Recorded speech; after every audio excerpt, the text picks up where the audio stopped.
you know, I want to breastfeed, and I wouldn't feel guilty if you don't do it or if it doesn't work out. I know, but I really want to, and I think I will feel guilty if it doesn't work out. I came from a sheltered world, very much so by my parents first, then my first boyfriend, my second boyfriend. I do feel very lonely. And I had discussed it with James, how I felt. And he didn't have me back, and I wasn't supported.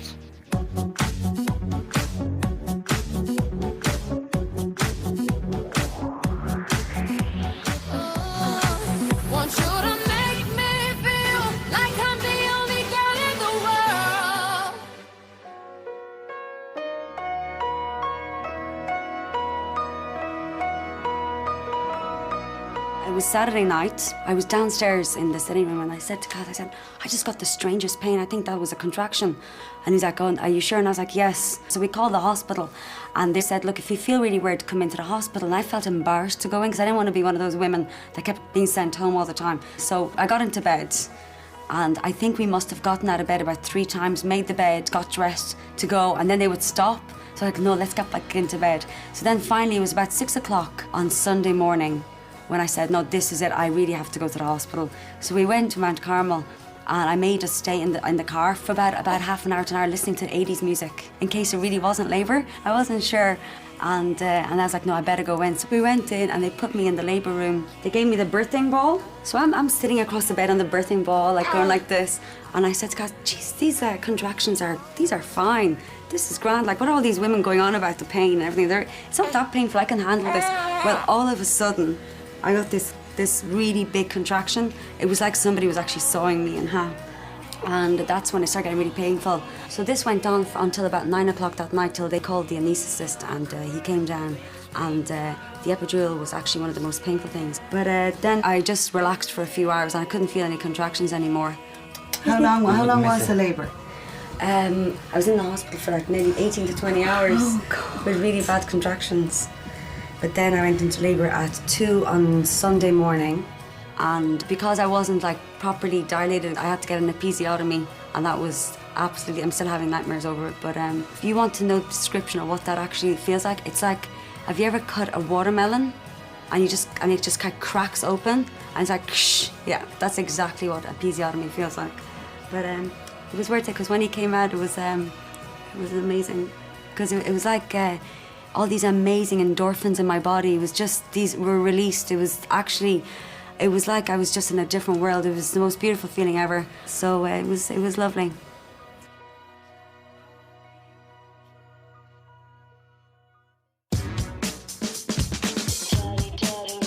When I ever would have been out at, you know, Buck Whaley's or anything like that, it's not me. I don't have time for it. I can barely hide the pain in my face. And I met Anne-Marie through Gerald. We've become really good friends and, you know, I often pop into her restaurant and have a bit of lunch with her, a cup of tea and discuss all the joys of life, everything from business to families. So, yeah, we've a quite diverse range of topics to talk about. So how's the salon going? Salon is going great, thank God. Good. Obviously January, you know, it's quiet, but we've got the new Celelbrity HD brows, as they call I know, them. because Denise got a text last night. And since it's been up on the website and obviously sending the texts, you know, everybody is really excited about it. I had mine done. You had yours done? Yeah. They're lovely. You'd probably need the regrowth I thing. don't want anything. I hate those eyebrows for me. So tell me, have you booked your trip for Easter to go away? No, not yet. I think we're just going to pop over to Portugal for a couple of days. Yeah. With Kirsten. We had such fun in New York, didn't we? Oh, New York was great, wasn't it? That's 4 years ago. Is it 4 years ago? And there's Helen gone back and set up home there and everything. I spoke to her on the phone the other night. How is she? I'm going to see her in May. Are you going over in May? Yeah. Oh, fabulous. Right.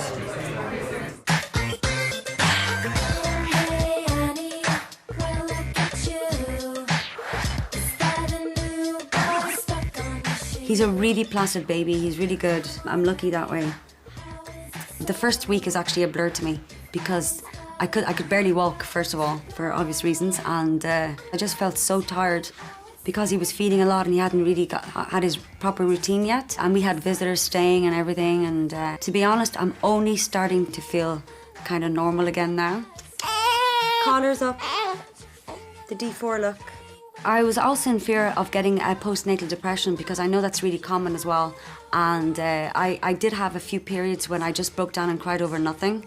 I really wanted time on my own as well because like, I just wanted to be able to close the door and just, you know, have my own space as well. He's hungry again. Hey! Oh my God! Look at him! How you doing, chicken? It's so good to see another human being. Oh my God, look at him. He's got even big for my size. Hasn't he? Hasn't he? Oh, come in, honey. you look fabulous. Oh, I'm wrecked. You just, you find it takes up the whole of your day. The whole day, And yeah. if you're not, like, I mean, putting him to bed or whatever, you're It's tidying up after It's like him. a race against time. When he falls asleep, I just run around, have a shower, Yeah. make a cup of tea, and Maybe have a bit of lunch or something, and the next thing is up again. Yeah, and clean up the house. And you wonder make what you Cass did. food. Do you wonder make what sure you did Cass is before you feeling had him? comfortable, and then he wakes up. I know. And the I other don't thing, think I'll ever be able to put him in the cot in the baby room. On his own? No. How am I going to be able to do that? Okay, I'm going to try not to talk about baby stuff all the time, but I'm sorry. Right, listen to me. You have to come out. I'm having a party on the 17th. On Paddy's Day? On Paddy's Day. And can I bring him? No. Are you crazy? No, no. Come out, get Where, in dressed the up. house? In the house. It's going to be a nice little party. And get dressed up, come out. And what do I do about the feeding thing? Get Express. Are you crazy? I know, Virginia, you have to. And get used to it. You know, there's great machines and everything, out there. Just an hour I'll or think so. about it. I haven't been 5 minutes without him. I don't know if I can do that. Oh, Virginia. Hey. Hi. How are you? I really want to get back out there and even start like socializing with people again, even my friends, and actually having normal conversation again, because everything is all about baby. Absolutely. I'm so Cheers. glad you guys came over. It's Yeah. so nice just to have a different conversation. Yeah, Other exactly. than I know, just being Baby. And you do, you get consumed by it, don't you? You look great. Hey. You really do, you look great. I kind of feel normal again today, yeah. Do you? I went through a lot. But you know something, it gets easier and easier and easier as No, I'm as you go feeling on. that. I think since like two days ago, I'm starting to feel it's like it's getting back easier. there. Do you want something to eat? Are you hungry? Don't go I'm to any actually- trouble. I'm Have you? actually- No, I'm actually starving. Right, I'll tell you what. No, you won't. Something. You will not. We're taking you out for lunch. crazy? My treat. I yes. actually Have you haven't- been out yet? No, I haven't Are you been serious? out Well, yet. we're Okay, well, definitely then, taking you out that's for what we're lunch. doing. Yeah. Oh, I could. We're Do you doing feel lunch. up to going out for lunch? Not really, to be honest. Come on, he's going to be with you.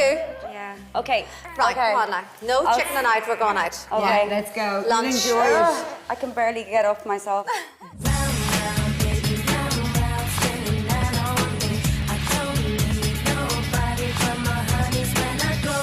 I'm glad I came out.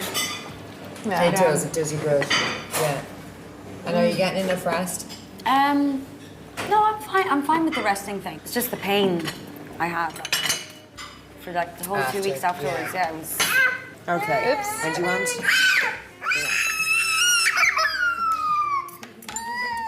No, you're not having it. End up. The exact same thing. In Grand Thomas when I can't get the shoes I want. Do you want it? No, good boy. That's a good boy. Yummy. God, Alison, how'd you do it? It's all ahead of me. Yeah. So I'm having a party in my place on the 31st of this month. Okay. A sip and see party. What on earth is a sip and see party? Well, I'm going to get all my friends and they're going to come over, sip champagne Okay. and see the baby. Oh my God, I love Isn't that it. so cool? So you got to come. You gotta come to Absolutely. that. Yay. Look forward to you. Exactly. This is a fun-filled month. Joe, seriously, we talked about this. I knew it. I saw you sneaking out. You're like a bold schoolgirl. Look, and she's not even putting it out.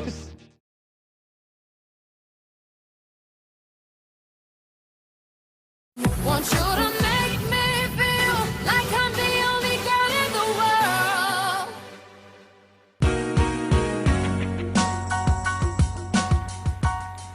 I came up with the idea of having a party on St. Patrick's Day basically because I'm having a lot of celebrations on that day, and then it turns out that Stephanie had her spring break, so one party did all.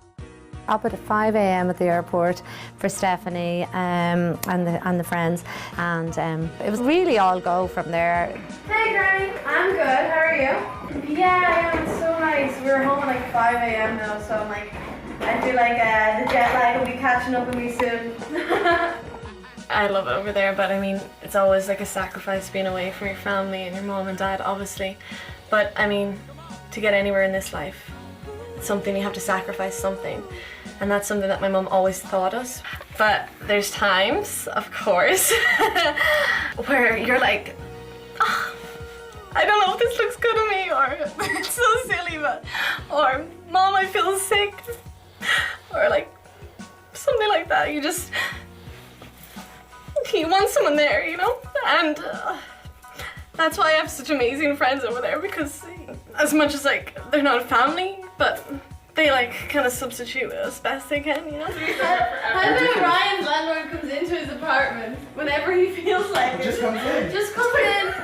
She's grown up so much, and every time she comes home, I think, where did my baby go?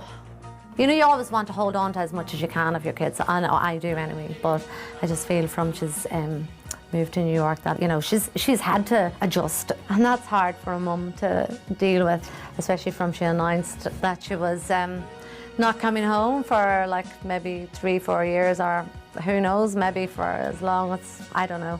What I wanted to say before we carry on, I have been thinking for a while now, and I've kind of come to a decision basically about something in my life. You know, the way I was meant to come back after graduation, or, you know, after summer and stuff. Well, I've been talking Ireland, and really like being serious about it and stuff. I do need to stay on for longer, and I've actually kind of already started with my visa for next year. For a couple of months? For a year, and then hopefully another 3 years after that. And I want to get like a lawyer and stuff like that to try and stay. Well, for what you want to do, I have flowers to get him sort out. Every time she comes home, I feel I've lost a bit more, and that's hard for a mum to deal with, you know, and it's so sad. It really is. I just feel I miss all of her life, what she's doing, and I know a few of her friends, but I don't know them that well, and it's lonely. It really is. She's a big personality, Stephanie, in the house, and it's such a miss.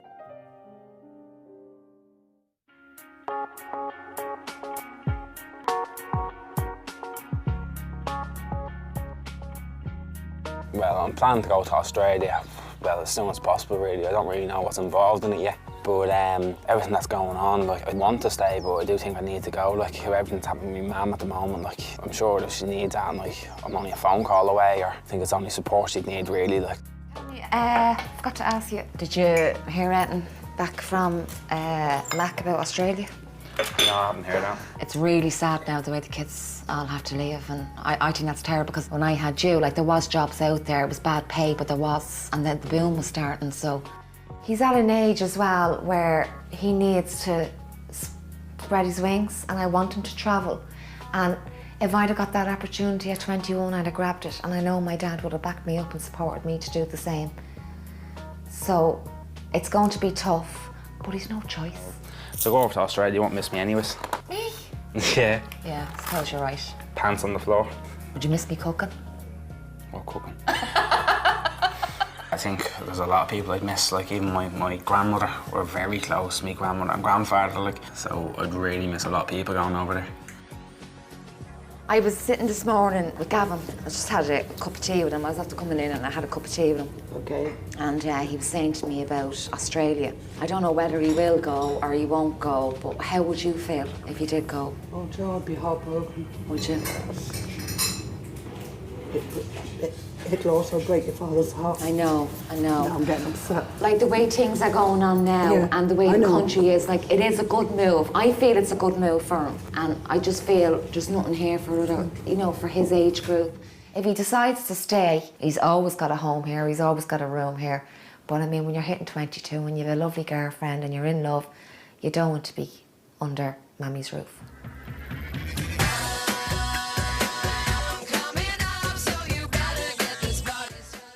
Are you okay here? Is it nothing you need? No, we're absolutely Cool. Looks gorgeous. I'm getting hungry already. So far, I'm okay. And today was a bit stressful, obviously. So I took a little cat nap, but you don't really rest, you know? And it was just been all go, like, all day, crazy stuff.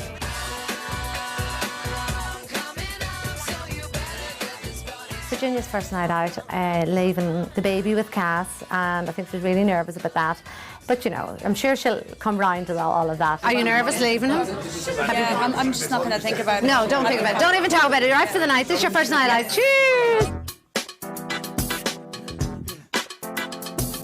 I knew I was having the party when I went to the Calendar Girls, and when I was having it I said, oh, you'll come to the party, so they were delighted. Then Joe was saying, oh, can we take Danielle, her friend? And I said, yeah, of course you can.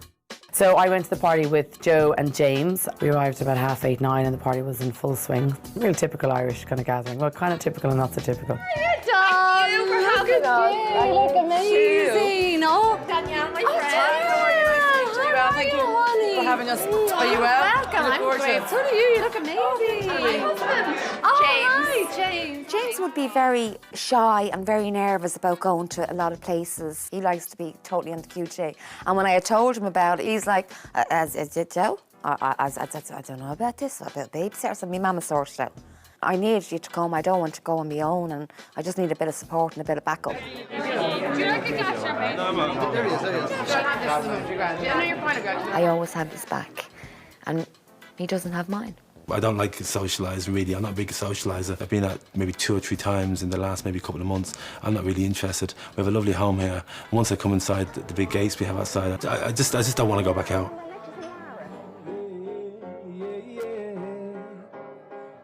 I know Danielle is crazy about me. I know she loves me, but she is the most antiest smoker I've ever met in my life. I've never known anybody to be that bad. And she gives me a hard time. They're going out for a cigarette. I'm going to kill Joe if she's going out for a cigarette. She's gone for a cigarette. I'm going to go out now. Is Joe out there? Joe, seriously, we talked about this. What? I knew it. I saw you sneaking out. You're so good. You're like a bold schoolgirl. Look, and she's not even putting it out. I think, Joe, I'm just going to book you in to get hypnotised because I've been here since before Christmas. No. Oh, Thank yeah. you just can't see me frown because I have so much Botox. If you have the brown lines as well, you'll be fine. Joe's talking since November about getting this. Some friend of hers is going to hypnotise her. He started doing it about 2 months before. You're 9 months off them. Yeah. And stay off them now. Don't go back on them. No way. They're so bad.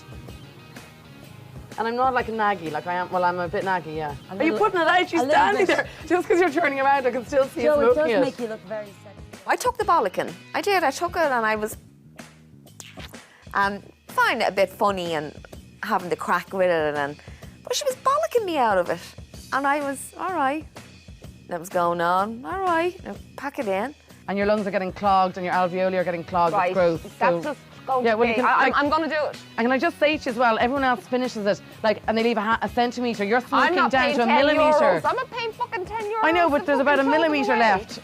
You'll be. What do you want you're going to do? Just eat the butt, Joe?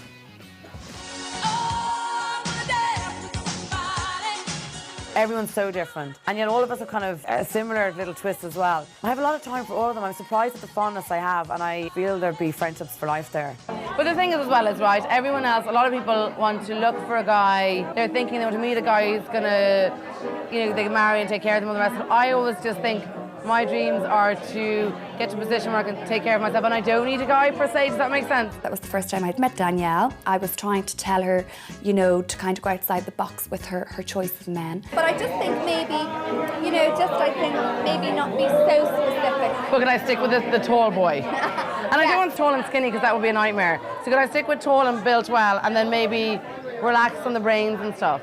Sometimes people can be too fussy, you know, instead of it just letting love happen naturally, like, you know, because you can meet somebody and not be physically attracted to them, but there's an instant chemistry there. But do you know what? A man is going to make you, if there's a connection there and there's chemistry, it doesn't matter if he's 5'7". Believe me, there's not going to be any chemistry if he's 5'7", Lisa, I'm telling you. No, there could be, I'm telling you. No, Lisa, Murphy, can I just tell you, if he's 5'7", there will not be any chemistry, love, okay? So don't worry, like, there won't be. You try your best, but you don't succeed. It's been going on a while. I broke on the motions on Monday. I couldn't cope. And we had a big, huge fight. For me to reach a point of crying is very, very, very, things are bad. And I was inconsolable on Monday. I couldn't stop crying. I really felt the world was falling on top of me. Lights will guide you home, and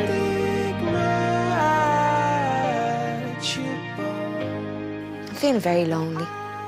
I actually feel like I have nobody around me to help me at the moment. I've spoke to him time and time and time again about it, and I don't know, it's just my volcano has erupted now. There's lava coming out, I feel. And if I'm told one more time I'm mad, I will end up in Vincent's. There's nothing worse than telling the same person that they're mad. I want to relight the flame and love it, and I mean, I got rid of Josh one day. I went into Miss Fantasia, I bought all the sexy gear, put me high shoes on, had me bathrobe on. He was down the bike room watching telly, and I opened and I said, "Here, honey." So it's stuff like that that needs to keep a marriage going. It's little surprises, even a date. I think we should be dating each other every week. If I spend any more time on my own, fucking rigor mortis is going to set in. I wouldn't go to Michael O'Doherty's VIP Style Awards. There's a million things I would rather do than attend that sunburnt fuckwits cabaret. Oh my God, that's the best news I've heard in a long time. Well, since I had the baby. Since you had the baby. Yeah, she's very cute, baby. I know what baby's. Of course he's cute. Yeah, he's really cute. I made him. I think she's got more issues than Vogue magazine. I don't care what I have to cross and what I have to bear. And You're doing I'm doing it. I'm sailing my ship.